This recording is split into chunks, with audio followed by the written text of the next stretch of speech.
Ration ಅಕ್ಕಿನ ಉಪಯೋಗಿಸ್ಕೊಂಡು ಇಷ್ಟೊಂದು ಸಾಫ್ಟಾಗಿ ಮತ್ತು ಇಷ್ಟೊಂದು ವೈಟಾಗಿ ಇಡ್ಲಿನ ಯಾವ ರೀತಿ ಮಾಡ್ಕೊಳ್ಳೋದು ಅನ್ನೋದನ್ನು ಇವತ್ತಿನ ವಿಡಿಯೋದಲ್ಲಿ ತುಂಬ ಸುಲಭವಾಗಿ ತಿಳಿಸ್ಕೊಡ್ತಾ ಇದ್ದೀನಿ.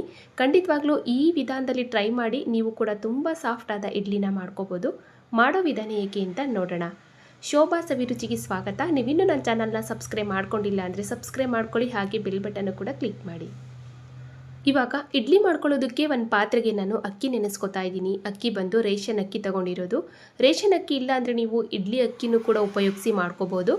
ಇಲ್ಲಿ 1 ಕಪ್ ಅಳತೆಯಿಂದ ಎಲ್ಲ ಪದಾರ್ಥನೂ ಕೂಡ ನಾವು ಅಳತೆ ಮಾಡಿ ತೊಗೋಬೇಕಾಗುತ್ತೆ. ಯಾವುದಾದ್ರೂ 1 ಕಪ್ಪನ್ನು ಅಳತೆ ಮಾಡ್ಕೊಳ್ಳಿ.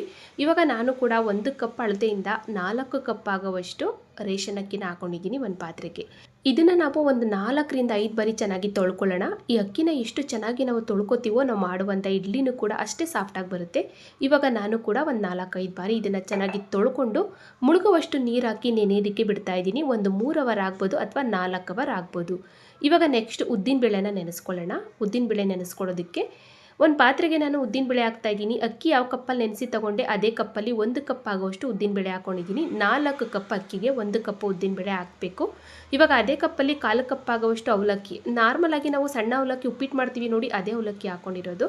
ಒಂದು 1/4 ಕಪ್ ಆಗುವಷ್ಟು, ಮತ್ತು 1/4 ಕಪ್ ಆಗುವಷ್ಟು ನಾನು ಸಬ್ಬಕ್ಕಿ ಹಾಕ್ಕೊಂಡಿದ್ದೀನಿ. ಸಬ್ಬಕ್ಕಿ ಇಲ್ಲ ಅಂದರೆ ನೀವು ಇನ್ನೊಂದು 1/4 ಕಪ್ ಆಗುವಷ್ಟು ಅವಲಕ್ಕಿನ ಜಾಸ್ತಿ ಹಾಕ್ಕೊಳ್ಳಿ. ಒಂದು ಅರ್ಧ ಕಪ್ ಅವಲಕ್ಕಿ ಹಾಕ್ಕೊಳ್ಳಿ, ಸಾಕಾಗುತ್ತೆ.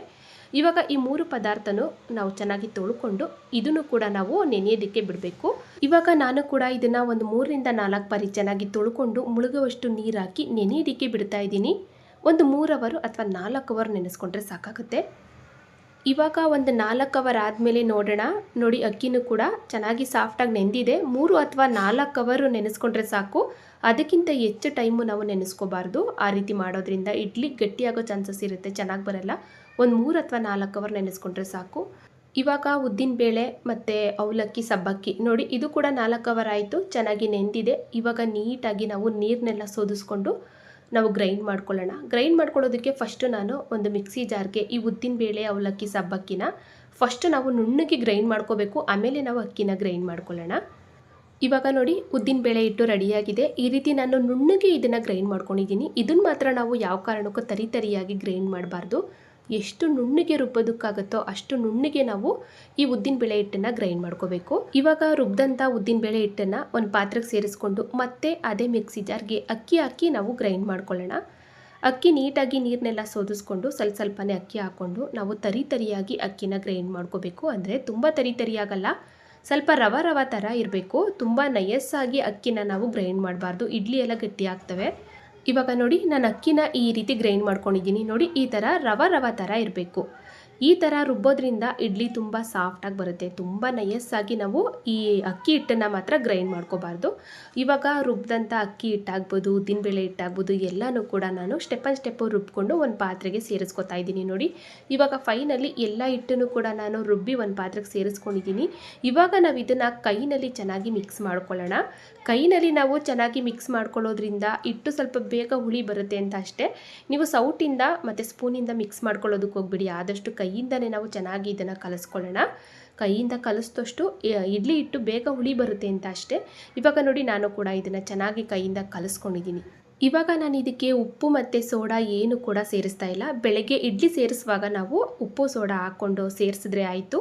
ಇವಾಗ ಹಾಗೆ ನಾನು ಉಬ್ಬೋದಕ್ಕೆ ಬಿಡ್ತಾ ಇದ್ದೀನಿ. ಇವಾಗ ಸ್ವಲ್ಪ ಹಿಟ್ಟನ್ನು ನಾನು ಸಪ್ರೇಟಾಗಿ ಎತ್ತಿಟ್ಕೊಂಡು ಬೆಳಗ್ಗೆಗೆ ನನಗೆ ಎಷ್ಟು ಬೇಕು ಅಷ್ಟು ಹಿಟ್ಟನ್ನು ಮಾತ್ರ ನಾನು ಒಂದು ಪಾತ್ರೆನ ಮುಚ್ಚಿ ಉಬ್ಬೋದಕ್ಕೆ ಬಿಡ್ತಾ ಇದ್ದೀನಿ ಓವರ್ ನೈಟು.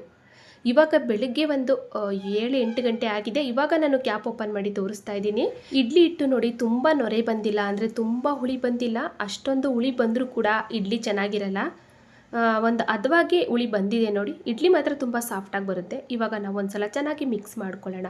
ಮಿಕ್ಸ್ ಮಾಡಿಕೊಂಡು ನಾನು ಸ್ವಲ್ಪ ಮತ್ತೆ ಹಿಟ್ಟನ್ನು ಸಪ್ರೇಟಾಗಿ ಎತ್ತಿಟ್ಕೊಂಡಿದ್ದೀನಿ. ಇವಾಗ ನಾನು ಇದಕ್ಕೆ ಸ್ವಲ್ಪ ಉಪ್ಪು ಮತ್ತು 2 ಚಿಟಿಕೆ ಆಗೋವಷ್ಟು ಅಡುಗೆ ಸೋಡಾನ ಹಾಕ್ತಾಯಿದ್ದೀನಿ. ಇಡ್ಲಿ ಆಗಿರೋದ್ರಿಂದ ಒಂದು 2 ಚಿಟಿಕೆ ಆಗೋವಷ್ಟು ಸೋಡಾ ಹಾಕಿದ್ದೀನಿ ಅಷ್ಟೇ. ದೋಸೆ ಆದರೆ ದೋಸೆಗೆ ಸೋಡಾ ಹಾಕಿಲ್ಲ ಅಂದರೂ ಕೂಡ ಆಗುತ್ತೆ. ಇವಾಗ ಉಪ್ಪು ಮತ್ತು ಸೋಡಾ ಹಾಕ್ಕೊಂಡು ಚೆನ್ನಾಗಿ ಒಂದು ಸಲ ಮಿಕ್ಸ್ ಮಾಡ್ಕೊಳ್ಳೋಣ. ಮಿಕ್ಸ್ ಮಾಡಿಕೊಂಡು ನಾವು ಯಾವುದಾದ್ರೂ ಒಂದು ಚಟ್ನಿನೋ ಅಥವಾ ಸಾಂಬಾರು ಮಾಡ್ಕೊಳ್ಳೋ ತನಕ ಒಂದು 10 ನಿಮಿಷ ಆಗ್ಬೋದು, ಒಂದು 15 ನಿಮಿಷ ಆಗ್ಬೋದು ಮುಚ್ಚಿ ನಾವು ಒಂದು ಸೈಡಲ್ಲಿ ಇಟ್ಟರೆ ಇಡ್ಲಿ ಹಿಟ್ಟು ಇನ್ನೂ ಕೂಡ ಉಪ್ಪು ಸೋಡಾ ಹಾಕಿದ ಮೇಲೆ ಇನ್ನೂ ಚೆನ್ನಾಗಿ ನೊರೆ ಬಂದಂಗೆ ಆಗುತ್ತೆ. ಇವಾಗ ನೋಡಿ, ಕರೆಕ್ಟಾಗಿ ರೆಡಿಯಾಗಿದೆ.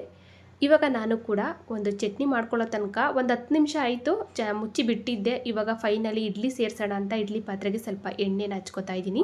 ತಳಕ್ಕೆ ಎಲ್ಲ ಇಡ್ಲಿ ಪಾತ್ರೆಗಳಿಗೂ ಕೂಡ ತಳಕ್ಕೆ ಸ್ವಲ್ಪ ಎಣ್ಣೆ ಹಚ್ಕೊಂಡು ನಾವು ಇಡ್ಲಿ ಹಿಟ್ಟನ್ನು ಸೇರಿಸೋಣ. ಇಡ್ಲಿ ಹಿಟ್ಟನ್ನು ಫುಲ್ಲಾಗಿ ಸೇರಿಸ್ಬೇಡಿ ನೋಡಿ, ಸ್ವಲ್ಪ ಈ ರೀತಿ ಮುಕ್ಕಾಲು ಭಾಗದಷ್ಟು ಹಿಟ್ಟನ್ನು ಹಾಕೊಂಡ್ರೆ ಆಯಿತು. ಇವಾಗ ಇಡ್ಲಿ ಪಾತ್ರೆಯಲ್ಲಿ ಸ್ವಲ್ಪ ನಾನು ನೀರನ್ನು ಕೂಡ ಕಾಯ್ದಕ್ಕಿಟ್ಟಿದೆ. ಚೆನ್ನಾಗಿ ನೀರು ಕಾದಿರಬೇಕು. ನೀರು ಚೆನ್ನಾಗಿ ಕಾದ್ಮೇಲೆ ನಾವು ಇಡ್ಲಿ ಪಾತ್ರೆಗಳನ್ನ ಸೇರಿಸೋಣ. ಈ ರೀತಿ ಸ್ಟೆಪ್ಪು ಸೇರಿಸಿ ಪಾತ್ರೆನ ಮೇಲ್ಗಡೆ ಮುಚ್ಚಿ ನಾವು ಒಂದು 10 ನಿಮಿಷ ಮೀಡಿಯಮ್ ಫ್ಲೇಮಲ್ಲೇ ಬೇಯಿಸ್ಕೋಬೇಕು. ಮೀಡಿಯಮ್ ಫ್ಲೇಮಲ್ಲೇ ನಾವು 10 ನಿಮಿಷ ಬೇಯಿಸ್ಕೊಂಡ್ರೆ ಸಾಕು. ಇವಾಗ 10 ನಿಮಿಷ ಆದಮೇಲೆ ಕ್ಯಾಪ್ ಓಪನ್ ಮಾಡಿ ತೋರಿಸ್ತಾ ಇದ್ದೀನಿ ನೋಡಿ. ಸೂಪರಾಗಿ ಇಡ್ಲಿಗಳು ತುಂಬ ಸಾಫ್ಟಾಗಿ ಮತ್ತು ವೈಟಾಗಿ ರೆಡಿಯಾಗಿದೆ. 10 ನಿಮಿಷಕ್ಕಿಂತ ನಾವು ಹೆಚ್ಚು ಇಡ್ಲಿನ ಬೇಯಿಸ್ಕೊತು ಅಂದರೆ ಇಡ್ಲಿ ಎಲ್ಲ ಗಟ್ಟಿಯಾಗೋ ಚಾನ್ಸಸ್ ಇರುತ್ತೆ. ಹಾಗಾಗಿ ಮೀಡಿಯಮ್ ಫ್ಲೇಮಲ್ಲಿ ನಾವು 10 ನಿಮಿಷ ಬೇಯಿಸ್ಕೊಂಡ್ರೆ ಸಾಕು. ಇವಾಗ ಇಡ್ಲಿ ಪಾತ್ರೆನ ಕೆಳಗಡೆ ಇಳಿಸಿ ನಾನು ಒಂದು ಇಡ್ಲಿನ ತೆಗೆದು ತೋರಿಸ್ತಾ ಇದ್ದೀನಿ ನೋಡಿ. ಇಡ್ಲಿ ಅಂತೂ ತುಂಬ ಚೆನ್ನಾಗಿ ಸಾಫ್ಟಾಗಿ ಬಂದಿದೆ. ತುಂಬ ವೈಟಾಗೂ ಕೂಡ ಇಡ್ಲಿ ಬಂದಿದೆ ನೋಡಿ. ನೋಡ್ತಾ ಇದ್ರೆ ಗೊತ್ತಾಗ್ತಾ ಇದೆ ಎಷ್ಟು ಸಾಫ್ಟಾಗಿ ಇಡ್ಲಿ ಬಂದಿದೆ ಅಂತ. ಖಂಡಿತ ಒಂದ್ಸಲ ಟ್ರೈ ಮಾಡಿ. ಅಂದರೆ ಎಲ್ಲ ಪದಾರ್ಥನೂ ಕೂಡ ನಾವು ಒಂದೇ ಕಪ್ಪಲ್ಲಿ ಅಳತೆ ಮಾಡಿ ತೊಗೋಬೇಕು. ಆವಾಗ ಇಡ್ಲಿ ಪರ್ಫೆಕ್ಟಾಗಿ ಬರುತ್ತೆ. ಇವಾಗ ಫೈನಲಿ ಇಡ್ಲಿ ಅಂತೂ ರೆಡಿ ಆಯಿತು. ತುಂಬ ವೈಟಾಗಿ ಮತ್ತು ಸಾಫ್ಟಾಗಿ. ಖಂಡಿತ ನೀವು ಕೂಡ ಈ ವಿಧಾನದಲ್ಲಿ ಒಂದ್ಸಲ ಟ್ರೈ ಮಾಡಿ. ನೋಡಿದ್ರಲ್ಲ ಫ್ರೆಂಡ್ಸ್, ರೇಷನ್ ಅಕ್ಕಿನ ಉಪಯೋಗಿಸ್ಕೊಂಡು ಇಷ್ಟೊಂದು ಸಾಫ್ಟಾಗಿ ಮತ್ತು ವೈಟಾಗಿ ಇಡ್ಲಿನ ಯಾವ ರೀತಿ ಮಾಡ್ಕೊಳ್ಳೋದು ಅನ್ನೋದನ್ನು ಖಂಡಿತ ಟ್ರೈ ಮಾಡಿ. ಇವತ್ತಿನ ಈ ರೆಸಿಪಿ ನಿಮಗೆಲ್ಲ ಇಷ್ಟ ಆಯಿತು ಅನ್ಕೋತೀನಿ. ಇಷ್ಟ ಆದರೆ ಲೈಕ್ ಮಾಡಿ, ಶೇರ್ ಮಾಡಿ.